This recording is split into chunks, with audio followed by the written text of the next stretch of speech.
Great. Thank you, Darren, for the introduction. I feel very overcommitted when you're listing out what I do. I need to really change my bio on the Queen's website. But thank you for hosting me today. I'm really pleased to be doing it. I have a long-standing connection with the Geary Institute. I opened in the middle of my PhD, and I was very relieved to get a desk there to allow me to work at the time. And recently, I was delighted to retain my affiliation with the Institute as a visiting full professor. So I look forward to continuing work with colleagues there, and hopefully to engage with new projects with colleagues as well in the future. And thanks also to Mark, who's in the background facilitating all the IT and making everything possible. And thank you to everybody who's joined. I hope you find this interesting and stimulating at lunchtime today. So as you can see in the slide in front of you, what I'm presenting is a piece of work with my co-author colleagues and collaborators, Professor Niamh Hardiman, who's on the call, and also John Biggins from UCD as well, who I think is on the call as well.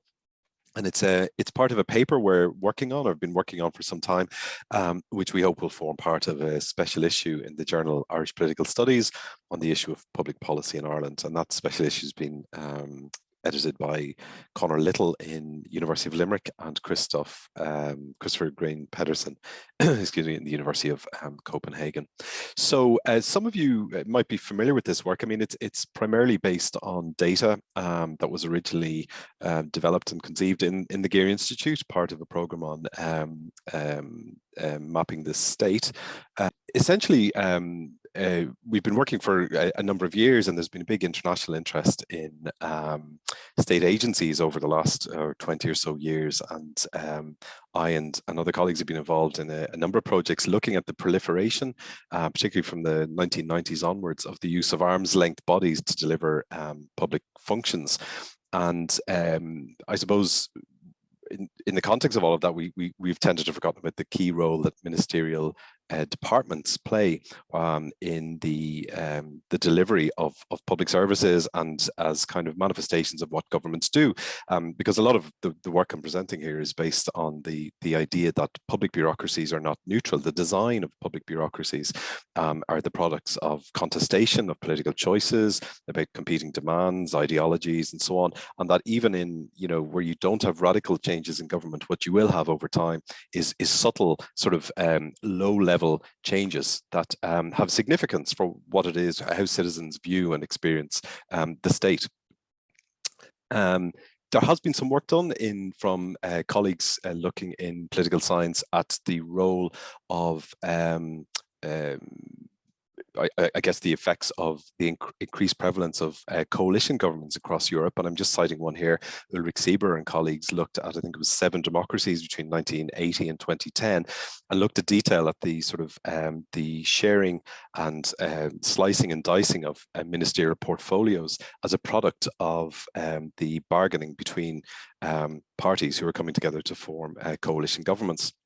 And what they find is very, very strong evidence of public bureaucracies being subject to more change as a result of these increasingly contested or fragmented political systems.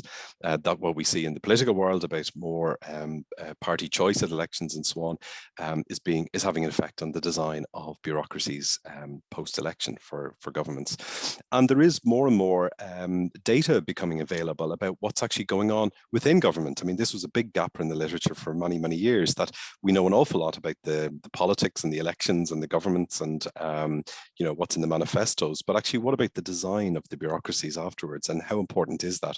And what recent work, some of it cited here, is discovering is that, well, underneath what's often what appears to be a very stable exterior, you can have an awful lot of subterranean change, and be that political decision making about the design of and the organization of government, because that is a very important tool of government.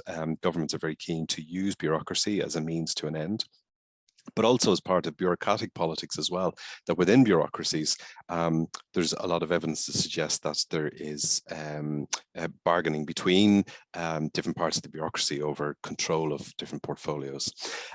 Recent work by colleagues in the Netherlands have pointed to the increased prevalence of name changes, and that's something that we look at here in the Irish case as well, in terms of indicating shifting political priorities and changing directions of state action as well. And another paper just published recently by looking at why some governments opt for creating an agency, for example, taking a function out of a ministerial department and creating an agency, while others just do internal organizational redesign, and how might we understand that, or what the reasons might be for this. So there's ongoing very live questions here about the very famous concept by Moe, the political scientist, about structural choice, and this is based on the idea that incumbent governments wish to secure their legacies, and they do that by trying to design bureaucratic organization in a way that it can't be changed easily by opposition parties should they come into power in the future. Now, a lot of that work was based on presidential system, parliamentary systems.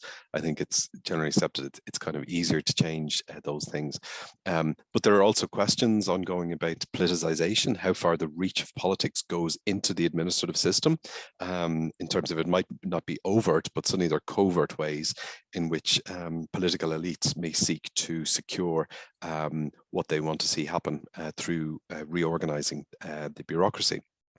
And finally, then, as I mentioned, there's questions around bureaucratic politics and what it is that those who are not elected or don't have a public persona or not visible to the public, what influence they have in the design and the allocation of resources, because often the design of an organization will determine the flow of resources into them in terms of money and people as well. So these are important questions that traverse political science and public administration. And what we're bringing to the table in this paper is a longitudinal perspective, almost a uniquely longitudinal perspective, in that we have a century of data on the Irish administrative system here. And we capture within that every single ministerial portfolio since 1922. Because a lot of the studies that look at these topics are often cross-sectional or repeat cross-sectional, so they're just at snapshots at certain periods of time. What we've tried to do is look to adopt this full chronology to try and better understand what's going on and what does it mean for the delivery of or the implementation of public policy in Ireland. So as I say, we have a century of data, and all of this is captured in our database, which was founded and is still primarily located at the Geary Institute as well. And there's the web address. So this is the Irish State Administration Database based on sort of equivalent in Norway. And the database, for those of you who aren't aware of it, contains two types of data. It contains what we just call units. These are all national level public organizations, including ministerial departments since 1922. And then the life cycle events for each of those. So it's a full kind of population ecology of the Irish sort of collection of public or national level public organizations since 1922. So for example, an organization is created, it might merge with another organization, or it might be absorbed by another organization, and it might die. So we captured that life cycle for each of those. So the database is a kind of internavigable set of these two forms of data. And just to present a kind of very high-level overview of this, you can see here the sort of the story of the Irish administrative system. So as you can see here, it's sorry, that's not 20,212. That should be 2022 on the top there. So 1922 to 2022, and you can see over on the very left the new Irish Free State, as commemorated recently in Dublin Castle, inherited just between 60 and 70 organizations from the Dublin Castle administration. Well, it inherited a lot more, but it instantly slimmed it down to this number. And from that period forward, we just see state growth. So what you see here in front of you is a snapshot for every single year over the last 100 years of the number of public organizations at the national level that there are. Now, don't really have time here to discuss it, but we took a very broad interpretation of what a national level public organization is.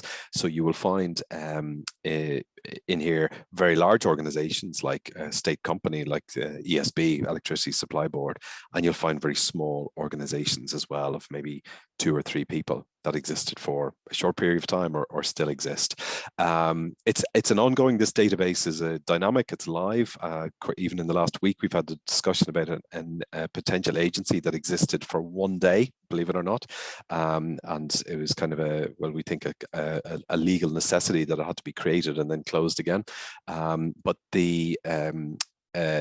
so this presents, as I say, just it represents the growth of the administrative system over time, as represented by the number of public organizations carrying out the functions as deemed appropriate by government. So we move, as I say, from 60 or 70 inherited all the way up to today, where you've about 370 organizations. And what's interesting here, of course, is the huge increase, as you'll see there, from 1990s. I mean, it very much parallels the economic boom. And a large part of the explanation for this was that it was financially possible to create agencies. But those of you who lived through the 1990s and were interested in government cannot but have missed that a lot of new organizations were created during this period, and we capture them all in the database.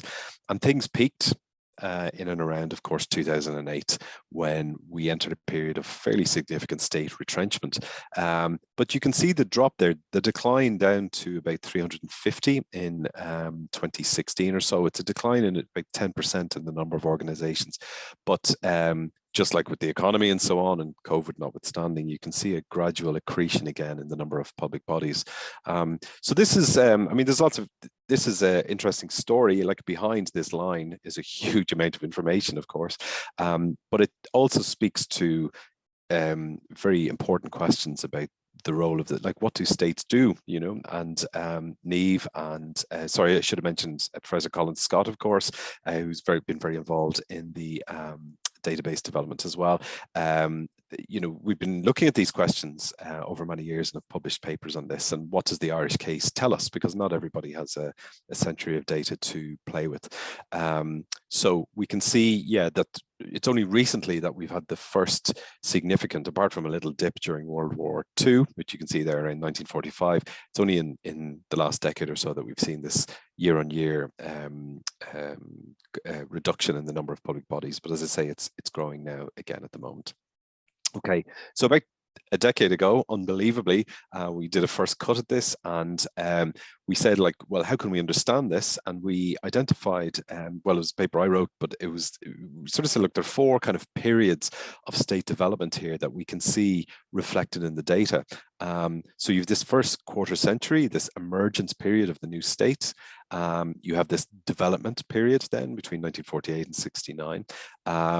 What I called a modernization period, and then a period of considerable complexity between 1989 and 2010. And that was then, and you know, we've had a really roller coaster decade since then. So we went back to the drawing board with this and had another look at it. And this is, I mean, the same. You can see the terms there: emergence, development, modernization, and complexity along the top row there. But we've tinkered a little bit looking at the data and said, well, look, what's happened over the last 14 years or so has really been extraordinary. Like politically, of course, we've had a really unusual set of governments. We've had like the government with the largest ever majority, the Fine Gael Labour government was 2011-16. We've had this very unusual minority government of Fine Gael and a clutch of independents. And now we have another unusual coalition government, Fine Gael, Fianna Fáil, and the Green Party. So it's been a period of flux in the political system, but this has also comes through as well within administrative changes, as we have seen in the previous diagram. So don't worry too much about the numbers here, about the average number of public organizations. Well, I suppose it's interesting to note that the overall average number increases, but the number of events decreases. So, well, at the one hand, you have the closure of organizations at a rate not seen before. You also have very little change compared to the previous periods. Okay, so there was a lot of you might say stability or just non-activity in the administrative system, as well as in politicians were less inclined during this period to engage in too many absorptions or splitting of organizations and so on. Although there were a lot of mergers, which those of you who study things like regulation would be aware of. A lot of organizations were made to merge over the last 14 or so years. Okay. So this is the new period of flux. And what I want to do in the next couple of slides is just to go into a little bit more detail about, well, what does looking at the ministerial portfolios tell us about these periods? Okay, now in the original paper in 2012, we talked about this emergence period of 1924 to 48, and that's it reflected here. And the legend here, in effect, is that the departments in bold are the departments which experienced a change. Usually by virtue of a change of government. It's unusual enough for governments to change the name of a department in the midst of its term, unless there's some significant reshuffle. And you can see there, that it's about half of the governments from 1924. But in fact, in the context of the state centenary, we went back to, let me do this. Yeah, we went back to 1922, so that we would have a full 100 years. We originally started with the Ministers and Secretaries Act of 1924, which was the logic, because that provided the sort of legal basis for ministerial departments. But you can see over in the very left there, there's a lot of consistency between 1922 and 24 in terms of what was inherited. And if you compare the two bookends, as it were, so 1924 and 1948, the main developments really were the creation of the Department of Health and the Department of Social Welfare after World War II. So somehow mirroring what was happening in Britain at that time with the emergence of the NHS and so on, and some kind of social welfare provision. But that this is of course, it wasn't that there wasn't health provision before, or some kind of social protection, but here they are manifested in the titles of government departments. So these were big departments or departures, and so you also have an increase in the number of ministerial portfolios, because during this period you had the 1937 Constitution, which increased the range of ministers in government from 12 to 15.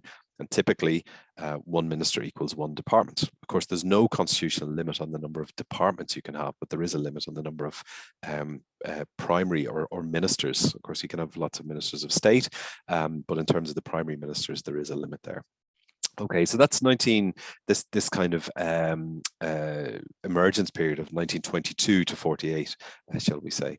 And then what I think is probably the most interesting period, for maybe unusual reasons, is this 1949-69 state development period. And this is interesting because of the absence of change. It's really extraordinary to think that over that 20-year period, during which time you had several inter-party governments, so lots of changes, lots of parties in government, but very, very little change, certainly outwardly to the titles of the government departments. It was not deemed important, or certainly not a priority of those in power.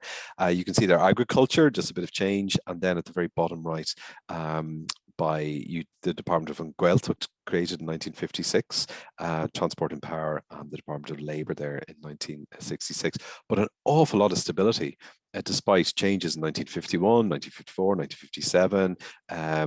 Well, I suppose 57 then, it was right up to 69, there wasn't a lot of change. But those inter-party governments, one might have expected to see a lot more change. So an awful lot of stability, one might say an awful lot of conservatism associated with the administrative system. Of period of big economic challenge as well. So maybe not the money there to engage in too many new departures. And from this period forward, though, we begin to see more churn, and we begin to see more what we call slicing and dicing of the portfolio mixes within departments. So again, on the very left here, 1969, you can see the list of departments that existed in 1969, and then in bold are the departments that underwent a change. So it's just over half of them experienced some kind of legal reorganization over that 20-year period. And on the right-hand column there, you can see what those were. So let's just say industry and commerce. So that department was, what were we saying here, in 1986? It must have been re-established, but oh yeah, I'm confusing myself here now in terms of, well, suffice it to say that during the period there from 1977 to 1986, the department over that 10-year period underwent 4 changes. So changes of government, people beginning to think, well, we should align, in this case, industry, commerce with energy.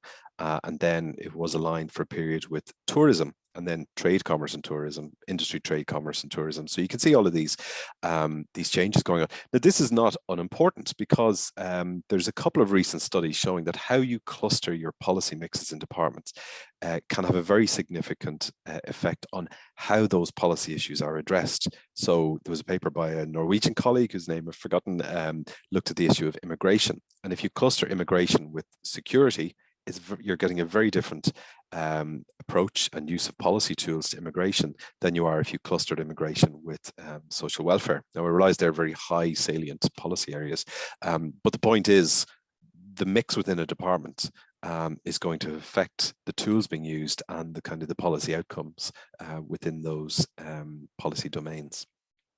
Okay, so that's 1969 to 89.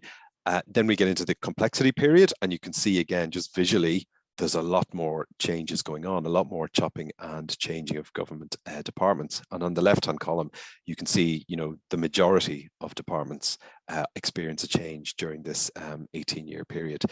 So the only ones there are Taoiseachs and Finance, which was believed you could never touch, Defence and Foreign Affairs. So you can see that for yourselves there, just that there's increase, but also note I should say at this stage, note the increasing use of commas and ands in the names of departments. So this is another part of our story, what we might Baumgartner and Jones referred to this broadening and thickening of government. And so government's doing more and more things, and in sort of ever increasingly diverse ways, and trying to manage it, trying to coordinate things, which brings its own challenges, which I'll come to. And yeah, you can see there from the mixes. So let me just pick one there. So arts, heritage, Gaeltacht on the islands, or are we any other there? Justice, equality, and law reform. Well, that's not too diverse. But this becomes very, very obvious when we come to what we call the more recent periods, the flux period, where, as of right now, we have the most diverse mix of policy portfolios within the highest number of government departments at the moment. There's 18 government departments in Ireland at the moment. There was a similar, for a period in the 1980s, there was also 18 departments. It's slimmed back down to 15, but it's at 18 at the moment. So you have the largest ever number of ministerial portfolios. And you can see here, I think I've highlighted some of them. Yeah, I'll just pick these three here. So you have the Department of Tourism, Culture, Arts, Gaeltacht, Sport and Media. So really quite a mouthful there. Similarly, children, equality, disability, integration and youth. And I've picked public expenditure and reform. It's a department I've done a lot of work on, and it, of course, is unusual because it broke the mold of Irish politics by traditionally you just had the two dominant central departments of Taoiseachs and Finance, and now to this day you have a third. You have a third lead department there as well at the core of government. So enormous change, like really the last 15 years or so have been extraordinary in terms of the changes that have happened in the Irish administrative system. And again, looking at the column on the left, all departments except Defence and Taoiseach. So in fact, the Department of Defence is the one department that has never experienced a change in name since 1922. And the Department of Taoiseach since 1937. You can't really, because of the constitutional provision, it's recognised there.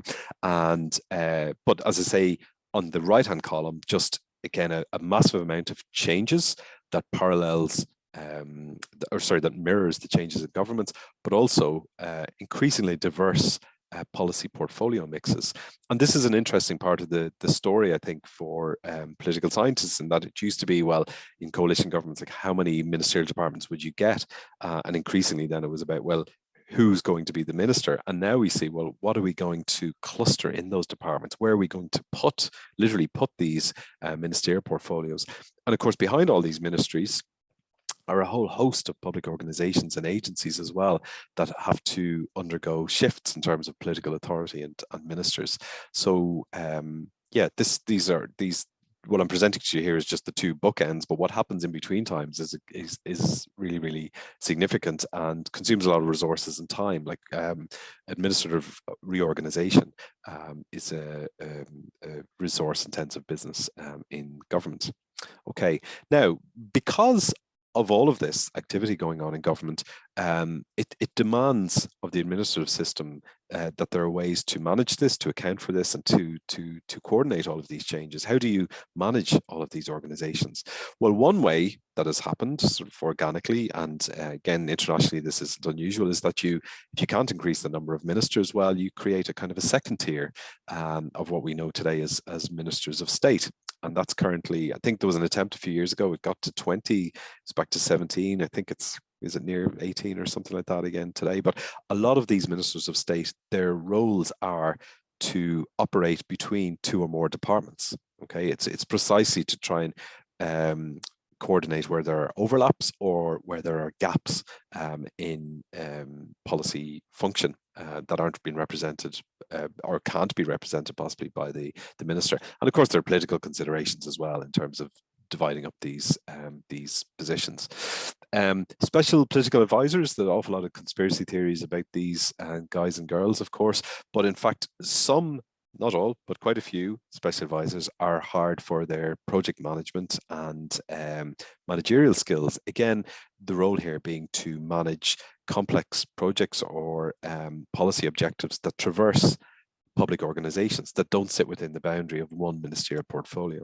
So this is often a reason why you might want to hire a special advisor. And, this idea of, I need someone to help me navigate government. Well, that's all that's saying is that, government is extremely complex because there's so many organizations that you have to understand to get something done.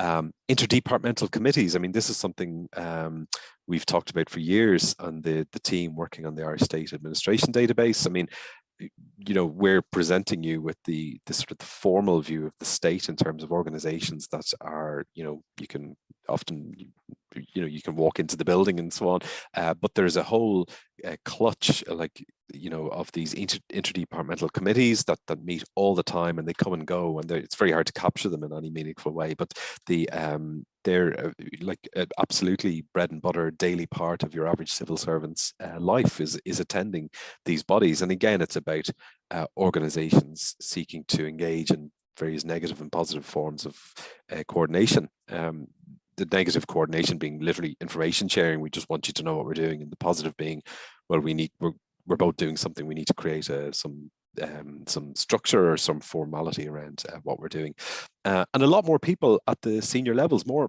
managers in the particularly in the civil service as well. And we have some information on that here, which if we just look at, if we go back, say 65 years, is it, to 1957. About 1% of the civil service, so just the civil service, were in the top 4 grades, the sort of middle senior manager position. And fast forward to 2017, so these are just snapshots. I just look at the data for every 10 years. If you go forward to 2017, it's almost 10 times as many. So 10% of people in the civil service are in the top 4 grades. And again, there's lots of good reasons for that. I mean, there's the business of government, or business, I use the term, requires more expertise. But the fact that you have more and more people working to manage an increasingly diverse set of policy functions and associated organizations, it's important to recognize this direction of travel and these changes in government, and what the skills are needed within governments to get policy done, to use a phrase.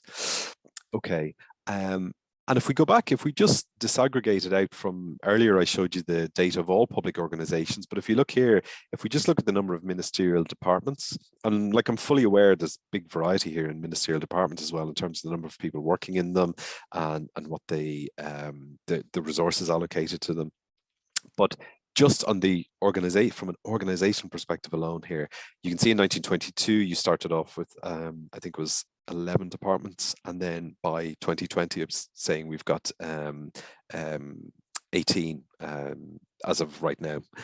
But the number of other organizations has increased fivefold. Okay, so you've less than a doubling in the number of ministerial departments, but more than a fivefold increase in the number of other organizations. And in theory, this isn't universally true, but in theory, all of those organizations in some way, shape, or form must account through the ministerial departments into Parliament. I mean, this is the sort of the bedrock of the parliamentary system of democratic accountability.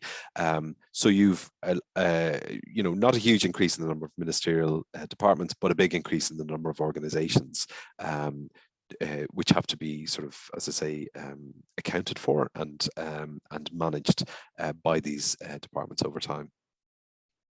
Okay, so what I've been looking at, and with Niamh and with John, has been the effect of all this on what is known as, in the literature sort of recently, as policy accumulation.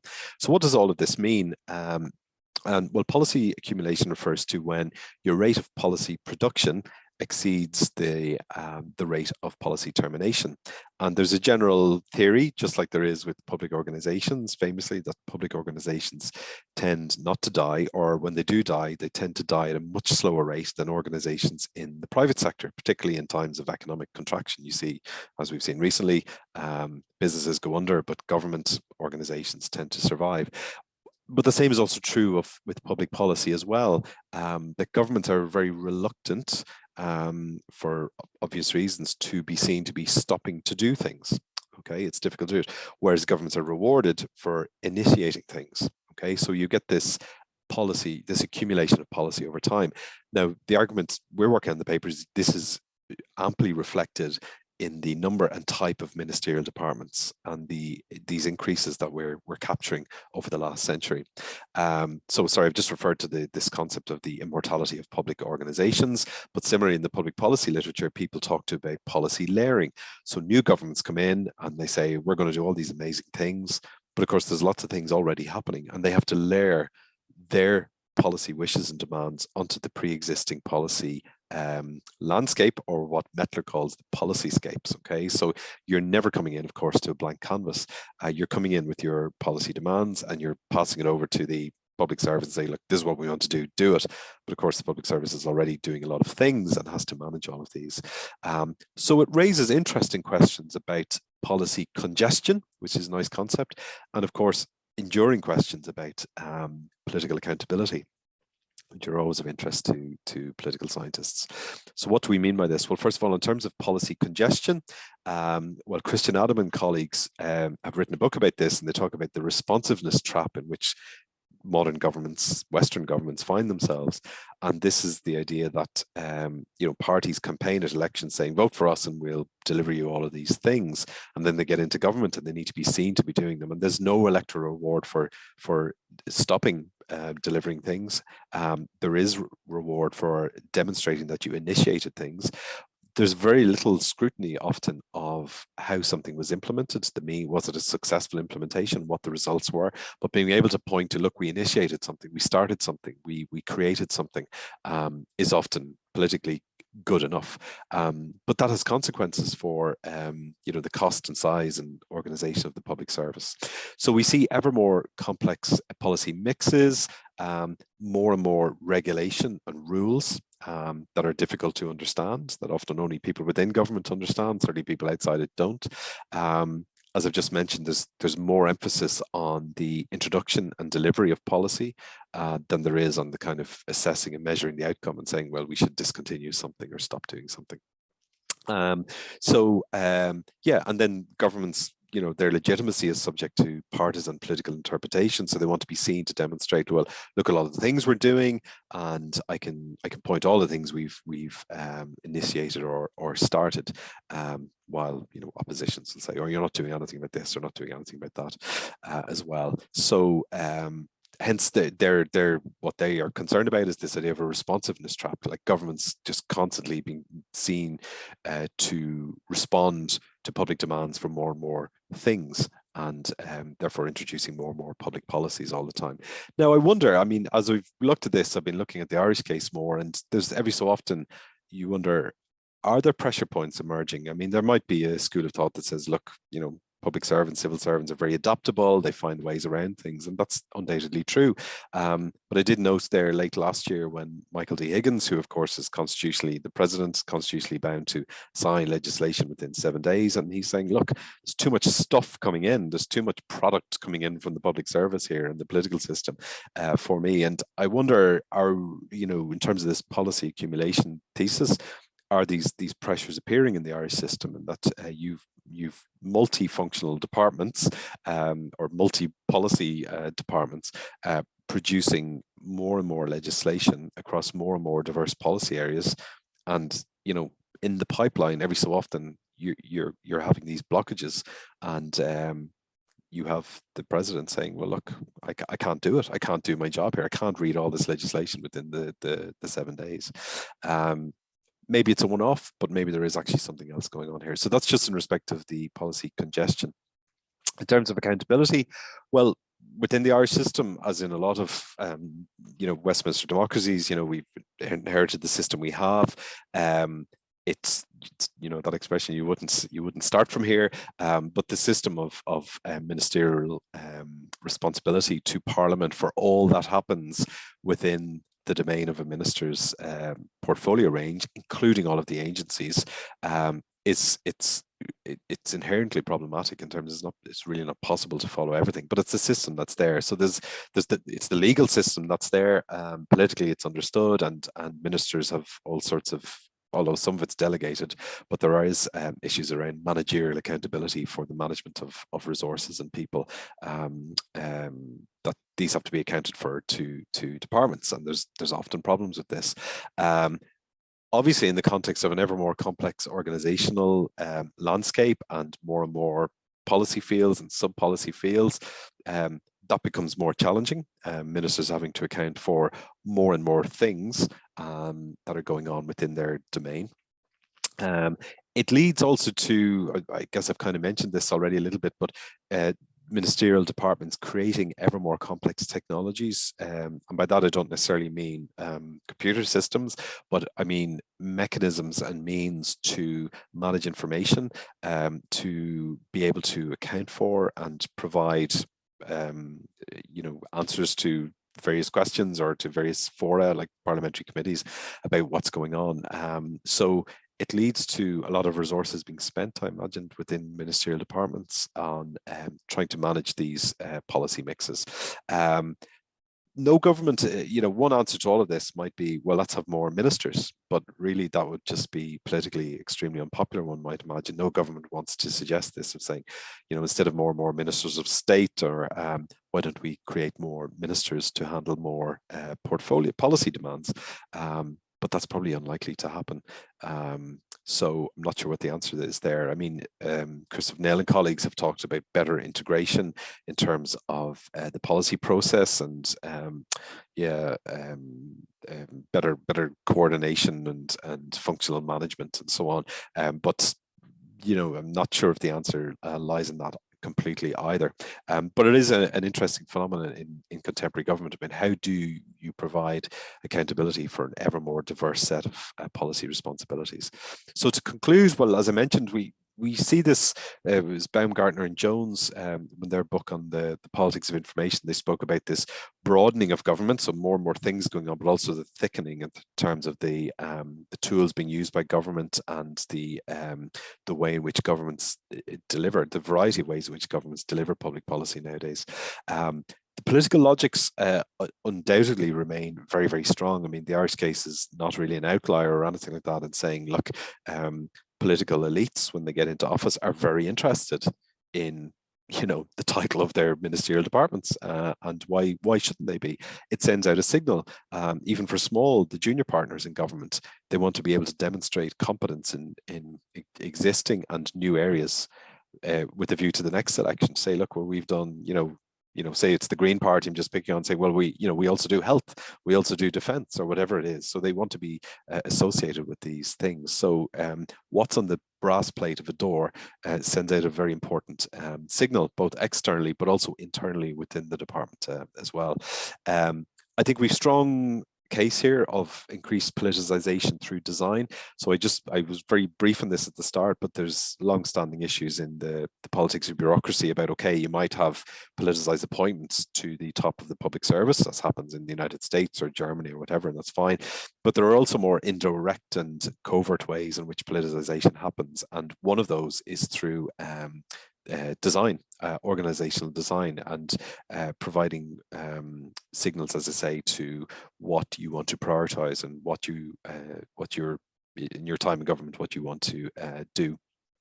And finally, then, this is not unimportant for general democratic politics. I mean, how citizens see the state, what your average citizen experiences in terms of engaging with public authorities and public bodies, and the speed in which things happen are important questions around, or sort of raise important questions generally about democratic legitimacy and how people understand not just who governs them, but also how they are being governed as well, and how the machine of government is working. So that's it. I know I've presented a lot of empirics there and possibly light on the theoretical side, but I hope you find that interesting, everybody in the call, and I'd be delighted to take any questions via Doran, who is managing things there. So thank you very much for your time, for tuning in.